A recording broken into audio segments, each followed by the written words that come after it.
다 함께 묵도하심으로 파사데나 주님의 교회 10월 18일 주일 예배를 하나님 앞에 올려드리겠습니다. 살아계신 하나님 아버지, 하나님을 사모하는 마음으로 이 자리 예배의 자리에 나아왔습니다. 세상적인 욕심과 관심을 모두 내려놓게 하시고 오늘 이 시간 오직 하나님께로만 집중하게 하여 주옵소서. 주 앞에 간절한 심정으로 기도하는 저희들 되게 하시고 뜨겁게 찬양하며 하나님을 사모하는 마음 갖게 하시고 갈급한 심정으로 주의 말씀에만 경청하게 하여 주옵소서. 우리의 모든 삶과 영의 주인이신 예수님의 이름으로 기도드립니다. 아멘. 다 같이 나는 예배자입니다. 찬양 올리겠습니다.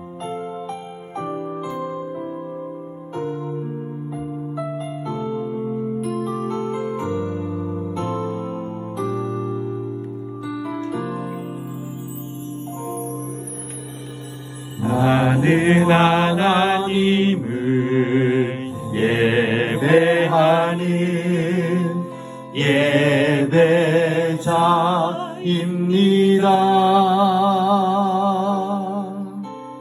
내가 서 있는 곳 어디서나 하나님을 예배합니다. 내 영혼 거룩한 은혜를 향하여 내 마음 완전한 하나님 향하여 이곳에서 바로 이 시간 하나님을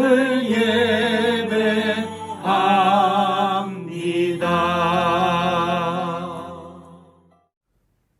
교동문 84번 히브리서 11장을 저와 여러분이 한 목소리로 봉독하여 올리겠습니다. 믿음은 바라는 것들의 실상이요 보이지 않는 것들의 증거니 선진들이 이로써 증거를 얻었느니라. 믿음으로 모든 세계가 하나님의 말씀으로 지어진 줄을 우리가 아나니 보이는 것은 나타난 것으로 말미암아 된 것이 아니니라. 믿음으로 아벨은 가인보다 더 나은 제사를 하나님께 드림으로 의로운 자라 하시는 증거를 얻었으니 하나님이 그 예물에 대하여 증언하심이라. 그가 죽었으나 그 믿음으로써 지금도 말하느니라. 믿음으로 에녹은 죽음을 보지 않고 옮겨졌으니 하나님이 그를 옮기심으로 다시 보이지 아니하였느니라. 그는 옮겨지기 전에 하나님을 기쁘시게 하는 자라 하는 증거를 받았느니라. 믿음이 없이는 하나님을 기쁘시게 하지 못하나니 하나님께 나아가는 자는 반드시 그가 계신 것과 또한 그가 자기를 찾는 자들에게 상 주시는 이심을 믿어야 할지니라. 아멘.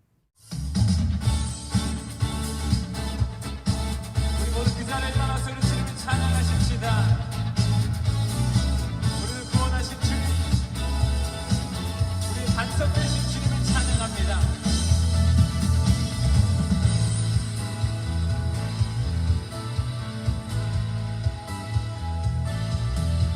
하늘 위에 주님밖에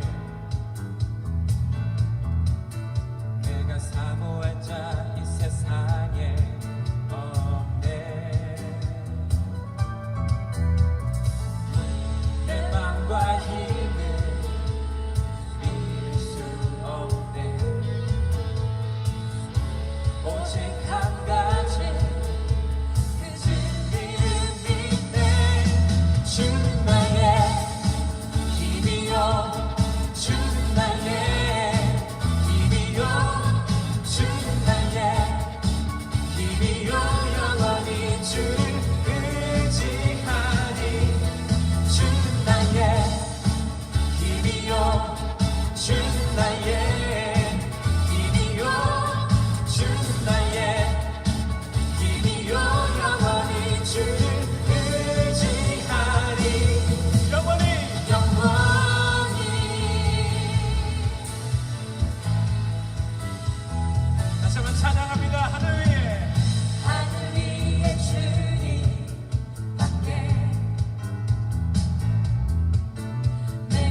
오직 한 가지 그 진리를 믿네.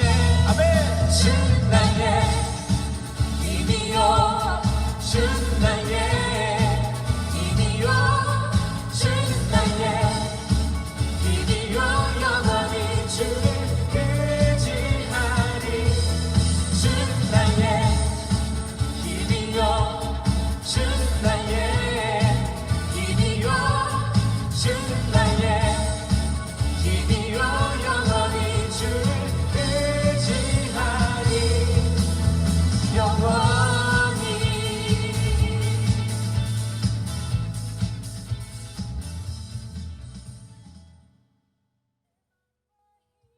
하나님 아버지 감사합니다. 교인들 모두가 별탈 없이 건강하게 지내고 있는 것에 감사를 드립니다. 이번에 진욱 형제 가정에 태어난 예쁜 한이의 탄생을 감사드리고 아기와 엄마 모두가 건강하게 지낼 수 있도록 항상 곁에서 축복하여 주세요. 귀한 생명 허락하신 주님께 감사드립니다. 하나님께 예배 올릴 수 있게 허락하심을 감사드립니다. 모두가 코로나라는 재난으로 힘들고 우울한 날들이지만 긍정적인 마음과 하나님의 말씀으로 잘 버텨낼 수 있기를 바랍니다. 이 재난이 시작된 것이 우리 세대가 잘 살기 위해서 이 공짜 환경을 무분별하게 써온 우리 모두의 잘못임을 알고 반성하는 저희들이 되게 하옵시고 하나님의 말씀을 항상 기억하며 그 품 안에서 벗어나지 않는 저희들이 되기를 간절히 소망합니다. 이 모든 말씀 주 예수 그리스도의 이름으로 기도드립니다. 아멘. 오늘 주시는 하나님의 말씀은 요한복음 20장 19절에서 23절의 말씀입니다. 복음은 생명이다 75번째 시간으로 부활은 새로운 공동체의 시작입니다.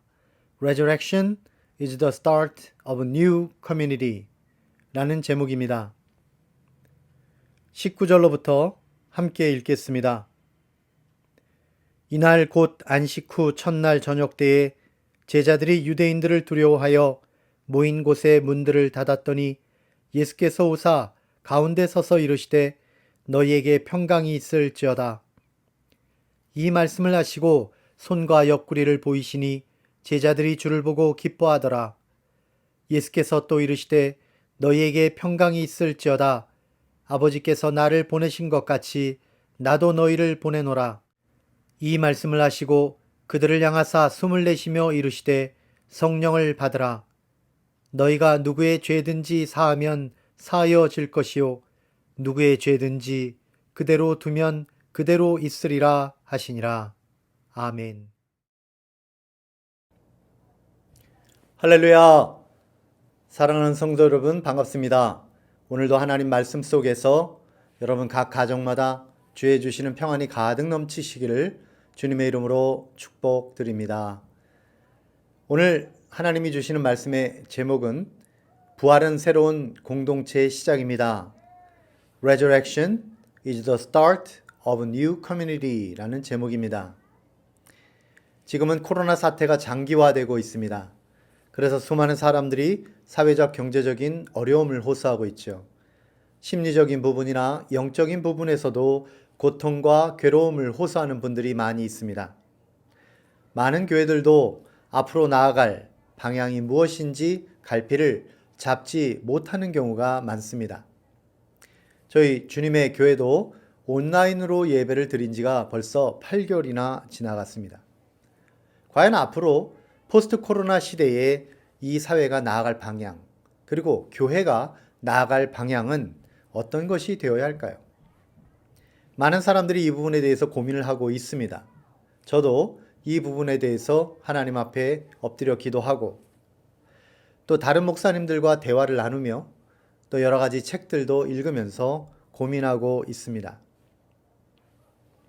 여러분들도 이러한 포스트 코로나 시대가 어떻게 될지 우리 주님의 교회 공동체가 어떻게 나아가야 할지 함께 고민해 주시고 함께 기도해 주시기를 부탁드립니다. 최근에 코로나 사피엔스라고 하는 책을 읽었습니다. 이 책은 CBS 방송국의 시사자키 정관용입니다 라는 프로그램이 있는데요. 여기서 대한민국에 있는 여러 석학들을 모아놓고 과연 앞으로 이 포스트 코로나 시대가 어떻게 될 것인가를 인터뷰하면서 모아놓은 그런 내용이 있는데 그것을 간추려서 책으로 엮은 것입니다. 이 책은 우리 모든 인류가 갑작스럽게 지금 코로나 바이러스에 걸려서 지금 큰 몸살을 앓고 있는데요. 앞으로 어떻게 살아야 되느냐라는 문제를 놓고 내놓은 책입니다. 이 책이 말하는 바는 이렇습니다. 지금 코로나로 인해서 환경, 문화, 경제, 사회, 심리의 모든 관점에서 전 세계가 지금 총체적인 위기를 맞이하고 있습니다. 그런데 위기는 곧 기회다라는 것이죠. 우리 인류가 앞으로 어떤 방향으로 한 걸음을 내딛느냐에 따라서 이 위기는 기회가 될 수도 있다라는 것이 이 책의 내용입니다. 지금까지 우리 인류는 지난 20세기에는요, 환경을 대하는 태도, 그리고 사회나 경제를 대하는 태도가 오직 한 가지에만 있었습니다. 그것은 무한 경쟁, 무한의 이윤 추구, 그리고 지속적인 성장이었던 것이죠. 그래서 계속해서 성장해 가는 것, 무한하게 커가는 것은 좋은데 우리가 놓치는 것이 있었습니다. 그것은 바로 바른 가치를 추구해야 한다라고 하는 것을 계속해서 잊어버리고 있었던 것이죠. 인류는 오직 더 많이 쓰고 더 많이 갖고 더 평안히 생활하는 것, 그것에만 모든 초점을 맞춰 왔던 것입니다. 그러나 이제 포스트 코로나 시대를 준비하면서 우리가 21세기를 살아가는 우리들은요, 생각을 바꿔야 합니다. 우리의 패러다임을 전환해야 하는 것입니다. 인류가 함께 바르게 살 수 있는 그것이 무엇인지 그 바른 가치를 찾아서 그 리로 그 방향으로 우리가 함께 전진해야 하는 것입니다. 저는 이렇게 생각을 바르게 잡고 바른 방향으로 나아가는 방법은 어떤 천재 같은 한 사람의 그런 시도나 노력으로 되는 것이 아니라 공동체의 수고로, 공동체의 축으로 이루어진다라고 생각합니다. 그 중에서도 이 인류를 바른 방향으로 이끌어갈 수 있는 공동체, 그것은 바로 교회 공동체다라는 사실을 확신하고 있습니다. 그러므로 우리 교회 공동체가 먼저 바른 방향을 발견하고 또한 그 길로 가는 본을 보이고 그리고 모든 인류를 바른 방향으로 이끌어갈 수 있도록 해야 한다고 생각합니다. 그렇다면 우리 교회는 어떤 모습을 보여왔고 또한 앞으로 나아가야 될 바른 방향은 무엇일까요? 지금까지 최근 몇십 년 동안 우리 교회가 나아갔던 방향은 대규모 집회 공동체였습니다. 그러나 이제 앞으로 나아가야 하는 방향은 영적인 가족 공동체가 되어야 한다라는 것입니다. 사람들은 어떻게든지 많이 모여서 그 가운데 집회하면서 그 속에서 만족해 왔습니다. 그러나 이제는 한 영혼 한 영혼을 소중히 여기고 그 가운데에 가족같이 모여서 서로 사랑을 나누며 베풀어주는 그러한 교회 공동체가 되어야 하는 것입니다. 지금까지 우리는 이 집회 공동체의 문제점이 무엇이었습니까? 그것은 세상이 추구하고 있는 더 많이를 우리도 따라가고 있었던 것이죠. 그러나 그 출발 지점은 그 당시에 나쁜 것은 아니었습니다. 처음의 의도는 무엇이었습니까? 모든 족속, 모든 민족, 모든 나라, 모든 사람들이 다 복음을 들을 수 있도록 하기 위한 것이었죠. 그래서 되도록이면 한 사람이라도 더 많이 모여서 그 가운데 복음을 들을 수 있도록 하기 위한 것이었습니다. 그러나 이것이 어떻게 변질이 되었습니까? 교회가 힘이 세지고 목소리가 커지면서 점점 세상을 닮아가게 된 것입니다. 세상이 추구했던 무한의 이윤 추구, 그리고 무한의 성장, 이것에 우리도 함께 따라가는 그런 상황이 된 것입니다. 일단 이런 방향으로 가게 되면 거기에는 더 이상 브레이크가 없습니다. 이 세상적인 자본주의의 특징은요, 무한 이윤을 추구하면서 무한 경쟁을 하다 보니까 누구라도 브레이크를 걸 수 없었던 것이죠. 마치 달리는 자전거가 브레이크를 거는 순간 쓰러지는 것처럼 세상은 그렇게 달려갔습니다. 그리고 교회도 어쩔 수 없이 그런 방향으로 갈 수밖에 없었던 것이죠. 그러나 감사한 것이 있습니다. 하나님께서는 이번 코로나 시대를 통해서, 코로나 사태를 통해서 우리들에게 브레이크를 걸 수 있는 용기를 주신 것입니다. 우리가 다시 모든 것을 다 내려놓고 하나님 앞에 진심으로 회개하고 하나님 앞에 엎드려 기도하고 주님의 음성에 귀를 기울이고 그리고 성령님의 인도를 받는 그리로 겸손하게 다시 나아갈 수 있도록 우리들에게 기회를 주신 것입니다. 그런 의미에서 보면 코로나 사태는 우리 교회 공동체에게 큰 위협이요 위기였지만 그러나 우리가 다시 일어설 수 있는 정말 하나님이 원하시는 방향으로 나아갈 수 있는 그러한 참된 기회가 된 것입니다. 그러므로 우리 주님의 교회 공동체는 잠잠히 주님 앞에 머물러 있기를 원합니다. 그리고 이 혼돈의 시대에 주님께서 들려주시는 그 음성에 귀를 기울일 수 있는 민감한 영적인 교회 공동체가 되기를 원합니다. 그렇다면 주님께서는 이 포스트 코로나 시대에 우리 주님의 교회 공동체에게 어떤 모습을 기대하고 계실까요? 그 모습에 관하여 힌트를 얻기 위해서 우리는 초대교회 시대를 묵상해 봅니다. 초대교회 당시에는 대놓고 교회 건물을 크게 지을 수 없었습니다. 사람들을 많이 모아놓고 대형 집회를 할 수도 없었습니다.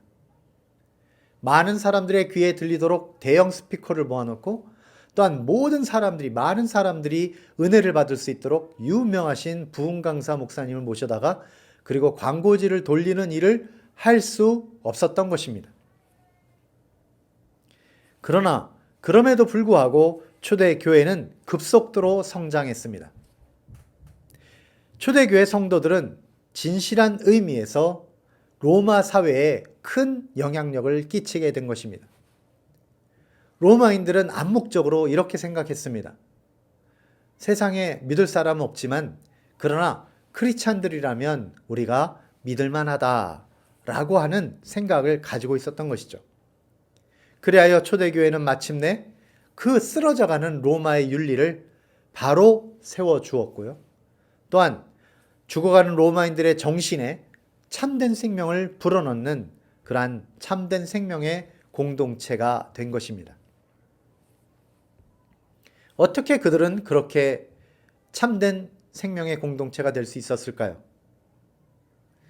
그렇게 거대한 그런 집회 공동체였기 때문일까요? 아닙니다.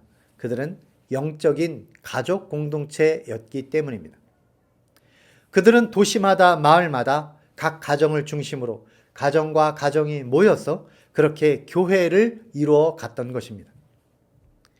위대한 변화를 이룬 새 시대의 새 교회는 가족 공동체가 되어야 합니다. 작은 단위의 가족들이 예수를 믿는 참다운 공동체가 될 뿐만 아니라 그 가정들이 모여서 가족 공동체를 이루는 이러한 영적인 가족 공동체가 되어야만 하나님의 나라를 우리가 이루어갈 수 있는 것이죠. 지금 우리가 추구해야 될 것은 오직 마음과 목숨과 뜻을 다하여 하나님 아버지를 사랑하고 또한 우리의 이웃을 내 몸처럼 사랑하며 살아가는 것이 우리가 추구해야 될 유일한 목표가 되어야 한다는 것입니다. 어떻게 그러면 초대교회 때 그들은 진정한 영적인 가족 공동체를 이룰 수 있었을까요? 어떻게 하나님 아버지 안에서 다 형제 자매가 될 수 있었을까요? 어떻게 그들은 평강과 기쁨이 넘치는 그러한 참다운 교회 공동체가 될 수 있었을까요? 답은 하나입니다. 그들의 변화를 보면 답은 하나예요. 그것은 바로 그들 안에는 부활 신앙이 있었기 때문입니다. 그들은 그러한 부활 신앙으로 인해서 교회는 지금까지 없었던 그런 죽음의 그늘에서 괴로워하고 신음하던 그들이 새로운 생명의 공동체로 그렇게 일어설 수 있었던 것이죠. 예수님의 부활 사건이 이제 교회 공동체에 미치는 영향이 무엇인지 우리는 오늘 말씀을 통해서 자세히 알아보도록 하겠습니다. 오늘 말씀의 배경은 첫 번째 부활절 날 저녁에 일어난 사건입니다. 그날 저녁에 과연 어떤 일이 일어났을까요? 19절 상반절을 읽겠습니다. 이날 곧 안식 후 첫날 저녁 때에 제자들이 유대인들을 두려워하여 모인 곳에 문들을 닫았더니, 제자들이 한자리에 모여 있었습니다. 그런데 그들은 모두 두려워 떨고 있었다는 것입니다. 그들은 왜 모였고 또 왜 두려워하고 있었습니까? 배경은 이런 것입니다. 그날 아침에 이미 막달라 마리아에게서 예수님의 부활 소식을 들은 베드로와 요한은요, 예수님의 빈 무덤을 확인하고 나서 믿기는 믿었습니다마는 두려워서 그냥 집으로 돌아가 숨어버렸습니다. 그런데 막달라 마리아는 어떻게 했습니까? 그냥 예수님의 빈 무덤을 보고 그냥 가기가 너무나 못내 아쉬워서 그 빈 무덤가를 계속해서 서성이다가 막달라 마리아는 드디어 부활하신 주님을 실제로 만나서 대화까지 나누게 된 것입니다. 그렇게 하고 나서 막달라 마리아는 어떻게 했습니까? 18절에 나와 있습니다. 막달라 마리아가 가서 제자들에게 내가 주를 보았다 하고 또 주께서 자기에게 이렇게 말씀하셨다 이르니라. 막달라 마리아는요, 예수님의 제자들에게 다 찾아가서 확신을 가지고 예수님의 부활 소식을 전했던 것입니다. 그리고 예수님과 대화했던 내용들을 자세하게 간증해 주었습니다. 그러자 제자들이 하나둘씩 어떤 한 장소에 모이게 되었습니다. 자, 예수님의 부활 소식을 듣고 또한 예수님과 대화한 그 대화의 내용을 들은 막달라 마리아에게서 들은 제자들이 왜 모였을까요? 일단 이런 생각이 들지 않았겠습니까? 예수님이 정말 부활하셨나? 라고 하는 의문이 들었을 것입니다. 그래서 누군가와 이야기를 나누어야 했겠죠. 뿐만 아니라 유대인들은 예수님을 죽이지 않았겠습니까? 그랬기 때문에 이 예수님의 제자들인 이 제자들도 당연히 죽음의 위협을 받았을 것입니다. 유대인들이 자기를 만나서 그렇게 탄압과 핍박을 할 것이다 라는 두려움이 가득했을 것입니다. 그래서 제자들이 10여 명이 한자리에 모이게 된 것이죠. 그래서 이들이 모이기는 모였지만 그들이 가지고 있는 전체적인 분위기는 바로 두려움이었습니다. 정말 두려울 수밖에 없었을 것입니다. 왜 그렇습니까? 그들은 아무리 모여서 머리를 싸매고 대책을 강구한다고 해도 희망이 없었기 때문입니다. 그 중에 아무리 육체적으로 강한 사람이 이렇게 힘써보자, 이렇게 우리가 싸워보자 해도요, 그 유대인들의 거대한 정치, 종교적인 세력과 싸워서 이길 수는 없는 것 아니겠습니까? 뿐만 아니라 그 중에 아무리 지혜와 지식이 뛰어난 사람이 있다고 해도 이렇게 우리가 작전을 짜보자 한다고 해도 결과는 그냥 계란으로 바위치기에 불과한 것입니다. 그렇습니다. 예수님의 제자들은 그 공동체는 작고 미약하고 두려워하고 곧 꺼질 촛불과 같은 상태였던 것입니다. 그런데 그렇게 미약하고 작은 몇 명의 사람들이 한순간에 엄청난 변화를 겪게 됩니다. 그들이 어떻게 그 이길 수 없는 대상이 앞에 있는데도 불구하고 어떻게 해서 이렇게 엄청난 변화를 겪고 그 안에 평강이 가득 넘치고 기쁨이 가득 넘치고 담대하게 나아가서 예수의 부활을 전할 수 있는 그런 사람이 되었을까요? 어떻게 그런 공동체로, 위대한 공동체로 변신할 수 있었을까요? 바로 19절에 이 상황을 겪었기 때문입니다. 이날 곧 안식 후 첫날 저녁 때에 제자들이 유대인들을 두려워하여 모인 곳에 문들을 닫았더니 예수께서 오사 가운데 서서 이르시되 너희에게 평강이 있을지어다. 부활하신 예수님께서는 시간과 공간의 그 차원을 넘어서서 물리적인 장벽을 모두 넘어서서 제자들에게 오신 것입니다. 제자들은 지금 문을 다 닫아 걸고 그냥 숨어서 있었는데 그 가운데 예수님께서 모든 것을 초월하여 임하신 것이죠. 그리하여 제자들은 예수님의 부활을 직접 체험하게 된 것입니다. 이와 같이 주 예수님의 부활이 있는 공동체에게는 주님의 주시는 평강이 있습니다. 주위를 둘러싼 어떤 위협이나 어떤 어려움이나 죽음의 두려움조차도 다 이길 수 있는 그러한 평강이 그들 가운데 임하는 것입니다. 이것이 바로 샬롬, 피스, 평강, 평화, 바로 그것이 그들에게 가득 차게 되는 것이죠.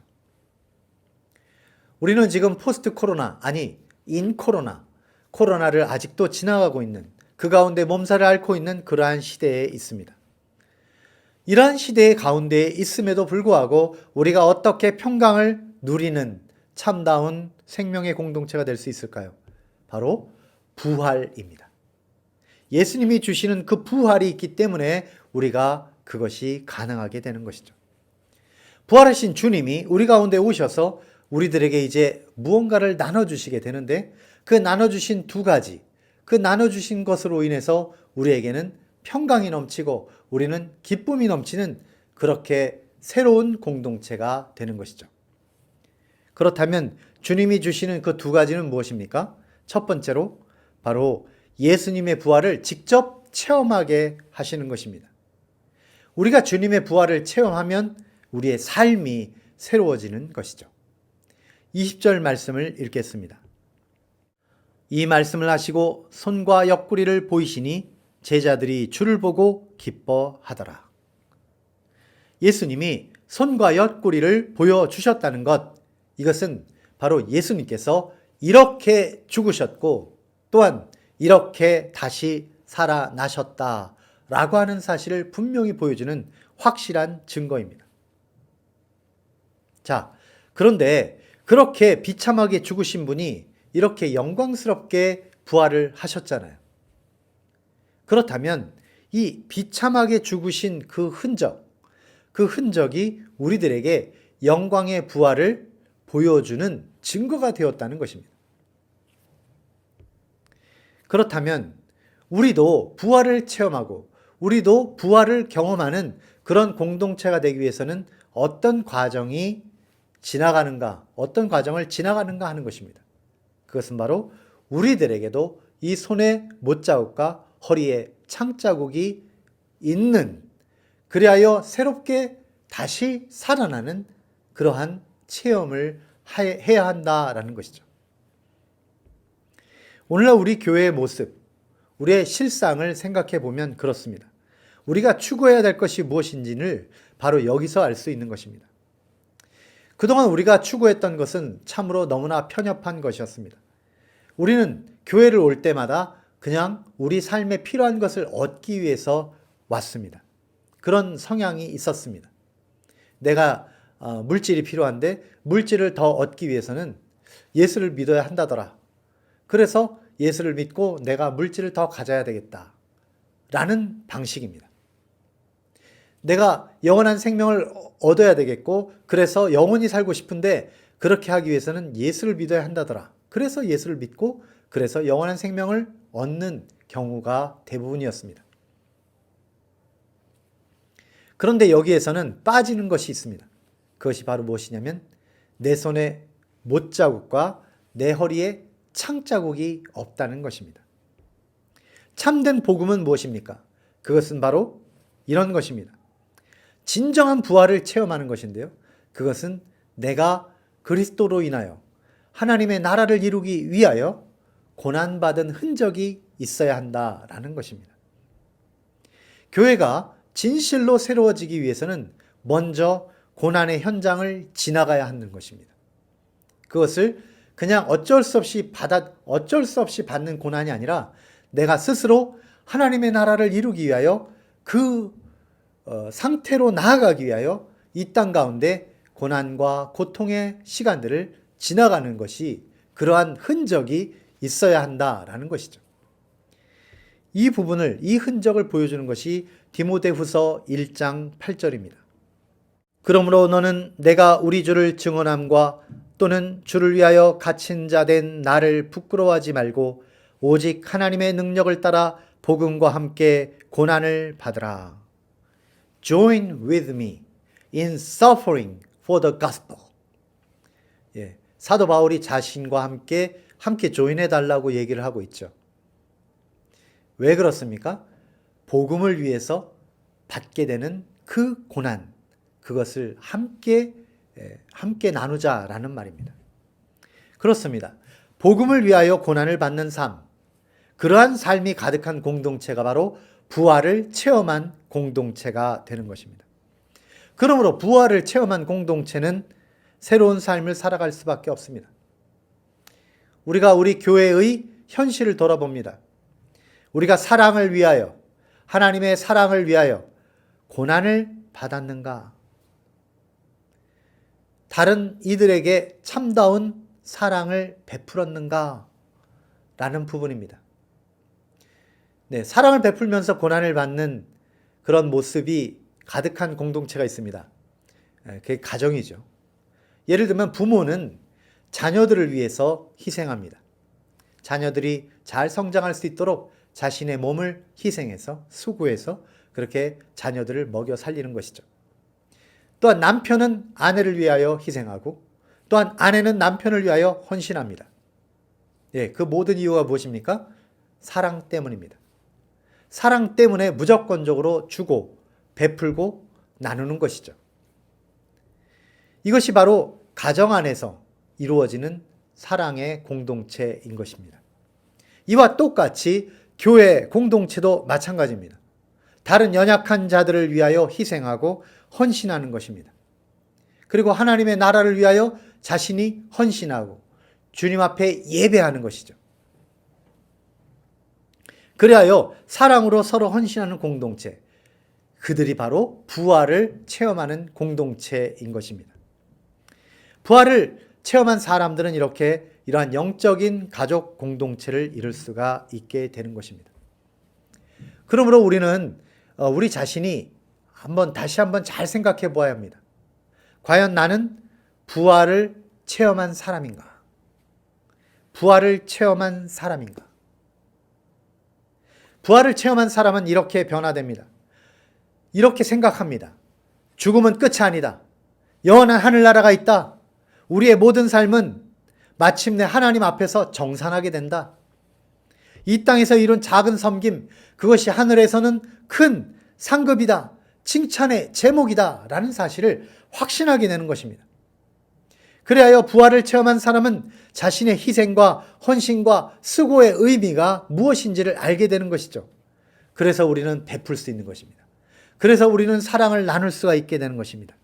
우리가 지상에서 행하는 모든 삶은 영원과 있다 있다는 것을 우리는 알게 되는 것이죠. 여러분, 사랑하는 여러분, 죽음은 패배가 아닙니다. 우리가 나누고 우리가 희생하고 우리가 헌신했던 모든 것, 그것은 거기서 끝나는 것이 아니에요. 그 모든 것은 참된 승리의 길에 들어서는 지름길인 것입니다. 그러므로 사랑하는 주님의 교회 공동체 여러분, 우리가 서로 사랑하고 서로 용납하고 서로 불쌍히 여기고 서로 위하는 공동체가 되기를 원합니다. 그리하여 날마다 모이기를 힘쓰고 서로가 기쁨을 주고받는 아름다운 영적인 공동체가 되시기를 바랍니다. 그래서 요한복음 13장 34절 35절에도 주님이 부활 이후에 주시는 그 새로운 공동체가 무엇인지를 이렇게 말씀하고 있습니다.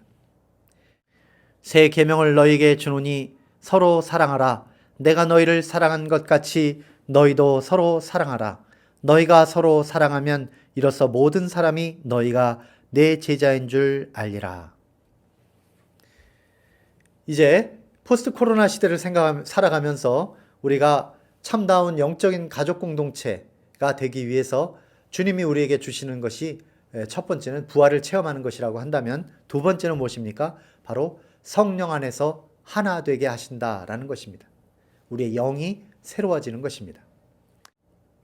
부활하셔서 우리 교회 공동체를 찾아오신 예수님께서는 이 작은 무리에게 또 하나의 선물을 주셨는데 그것은 바로 성령 하나님이십니다. 성령 하나님이 어떤 분이십니까? 먼저 21절, 22절을 읽겠습니다. 예수께서 또 이르시되 너희에게 평강이 있을지어다. 아버지께서 나를 보내신 것 같이 나도 너희를 보내노라. 이 말씀을 하시고 그들을 향하사 숨을 내쉬며 이르시되 성령을 받으라. 이 구절에는 성령 하나님이 등장합니다. 물론 성부, 성자, 성령 하나님이 모두 등장하고 계십니다. 성령 하나님이 어떤 분이신지를 알기 위해서는 우리는 성부, 성자, 성령, 삼위일체 하나님을 이해해야 하는 것입니다. 하나님께서는 천하 모든 만물을 창조하신 창조주 하나님이시죠. 우리 인간은 그냥 피조물입니다. 그래서 우리가 하나님을 완전히 파악할 수 없습니다. 만일 우리의 이해력으로 우리의 작은 두뇌로서 하나님을 담아내려고 한다라고 하면 우리의 브레인은 그냥 다 타서 없어져 버릴 것입니다. 우리의 이 제한된 눈을 가지고 하나님을 직접 배우려고, 하나님을 완전히 알기 위해서 직접 배우려고 한다면 우리의 눈도 다 타버리게 될 것입니다. 그런데 우리가 하나님을 이해하게 되었다는 것입니다. 어떻게요? 우리가 하나님을 사랑하게 되었다는 것입니다. 어떻게요? 바로 하나님께서 우리들에게 이해의 문을 열어주셨다는 것입니다. 하나님께서 우리가 필요한 만큼, 우리가 알 수 있을 만큼 하나님을 우리들에게 열어 보여주셨습니다. 그래서 이것을 계시, revelation, 열어 젖혀 보여준다는 뜻의 계시라고 하는 것입니다. 그러한 하나님의 계시를 기록한 책이 성경책이요. 성경은 어떻게 표현하고 있습니까? 바로 성부, 성자, 성령 하나님으로 하나님을 표현하고 있습니다. 그리고 그 하나님은 한 분 하나님이신 것이죠. 그런데 우리는 이 사실을 정확하게 이해할 수는 없습니다. 왜 그런지, 어떻게 해서 그럴 수 있는지 알 수는 없어요. 왜 그렇습니까? 우리는 이 4차원의 시공간 안에 갇혀있는 존재 아닙니까? 그런데 하나님께서는 4차원, 5차원, 6차원, 7차원 그 높은 차원에 계신 분이십니다. 그러므로 하나님의 정체성을 우리는 완전하게 우리가 이해할 수 있는 방식으로 이해하지는 못하는 것입니다. 그러나 우리는 하나님께서 삼위일체 하나님이신 것은 믿음으로 알고 있습니다. 성경이 그렇게 말하고 있기 때문이죠. 드디어 하나님께서는 어떻게 하셨는가? 우리의 구원을 위해서 어떻게 하셨는가?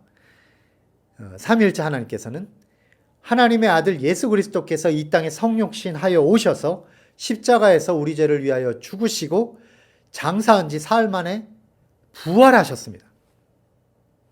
그리고 예수님은 하늘로 승천하여 가셨는데 대신 우리를 위하여 중보해 주시는 보혜사 하나님이 우리 가운데 오셨습니다. 그분이 바로 성령 하나님이십니다. 성령 하나님은 결코 육신을 입으신 분이 아닙니다. 그래서 누군가가 나는 육신을 가지고 육신의 사람을 두고 성령이다 이렇게 얘기하는 것은 다 잘못된 것입니다. 성령 하나님은 오직 영이십니다. 성령 하나님은 영으로서 우리 교회 위에 운행하시고 또한 우리 교회 안에 들어오시고 모든 믿는 자들 안에 그 영 안에 들어오셔서 우리를 하나님 뜻대로 살 수 있도록 그렇게 우리를 인도해 주시는 하나님이신 것입니다. 예수님은 우리 주님의 교회 공동체에 성령 하나님을 선물해 주셨습니다. 성령님은 우리 가운데 거하시면서 우리의 영을 새롭게 해주시는 것이죠. 그리하여 우리들에게 하늘의 권세를 가지게 해주신 것입니다. 예수님의 영, 성령 하나님께서 우리 가운데 오셔서 우리들에게 이렇게 하늘의 권세를 주셨는데 그 하늘의 권세가 무엇인가? 바로 이런 것입니다. 23절입니다. 너희가 누구의 죄든지 사하면 사하여질 것이요 누구의 죄든지 그대로 두면 그대로 있으리라 하시니라. 이와 같이 우리가 하늘의 축복을 받아서 또한 그 축복을 사람들에게 나눠주는 권세가 우리들에게 있다라는 것입니다. 우리 교회 공동체는 이 시대에 새로운 희망을 나누어 줄 수 있는 그러한 공동체라는 것이죠. 우리가 이웃들을 만나서 그들의 모든 어려움과 고민과 괴로움을 씻어내 버려줄 수가 있습니다. 그리고 삶의 기쁨과 영생의 소망을 그들에게 전해줄 수가 있는 것입니다. 그동안 이 사회를 덮고 있던 무한이윤 추구, 그리고 성장주의, 성장제일주의 이런 것들을 향해서 이런 것들에 브레이크를 걸어주고 그런 것들을 극복할 수 있게 해주고 참다운 생명윤리, 사랑과 용서와 화합의 정신을 그들에게 전해줄 수가 있는 것입니다.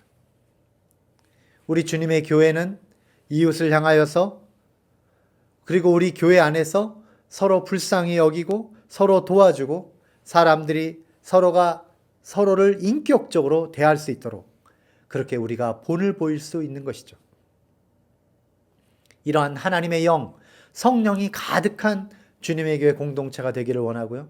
또한 모든 민족, 모든 족속, 모든 사람들이 다 하나님의 영으로 가득 차서 모두가 예수 그리스도를 주님으로 받아들이고 그리고 하나님의 영으로 성령으로 가득 차서 살아갈 수 있도록 우리가 함께 섬기는 우리 주님의 교회가 되시기를 주님의 이름으로 축복드립니다.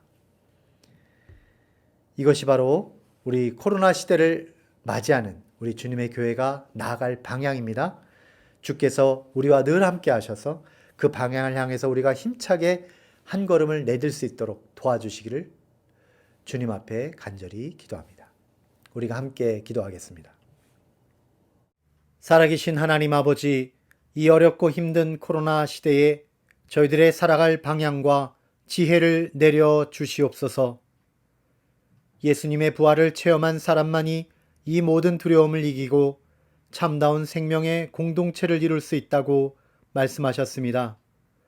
저희들로 주님의 부활을 날마다 체험하게 하여 주옵소서.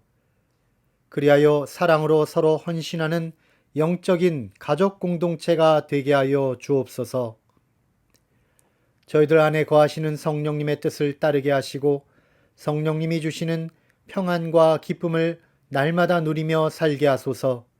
어서 이 코로나 사태가 끝날 수 있도록 도우시고 저희들로 포스트 코로나를 이끌어갈 수 있는 새로운 영적인 공동체가 되게 하여 주옵소서.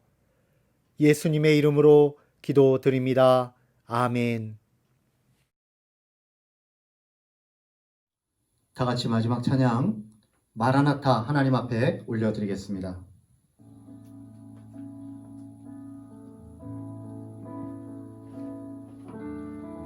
마라나타 주 예수여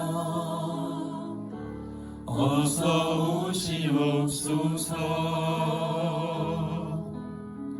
땅의 모든 끝 모든 족속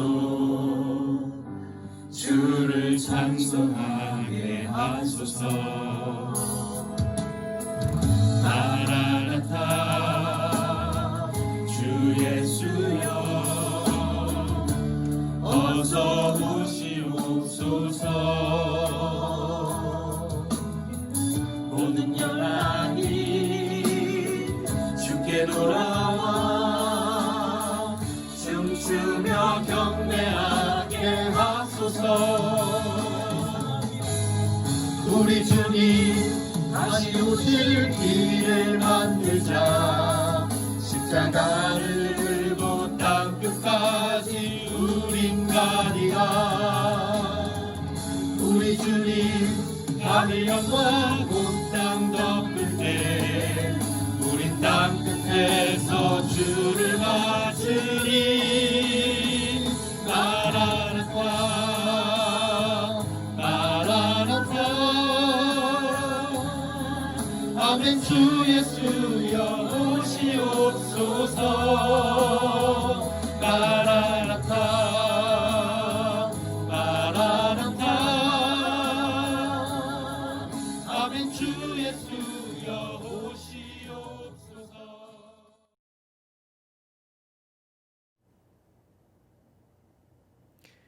이제는 축도로서 모든 예배를 마치겠습니다.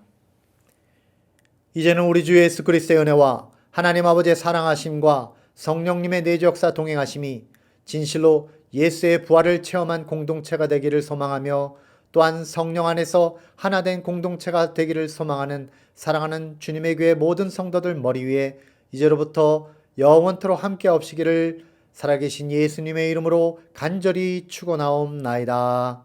아멘.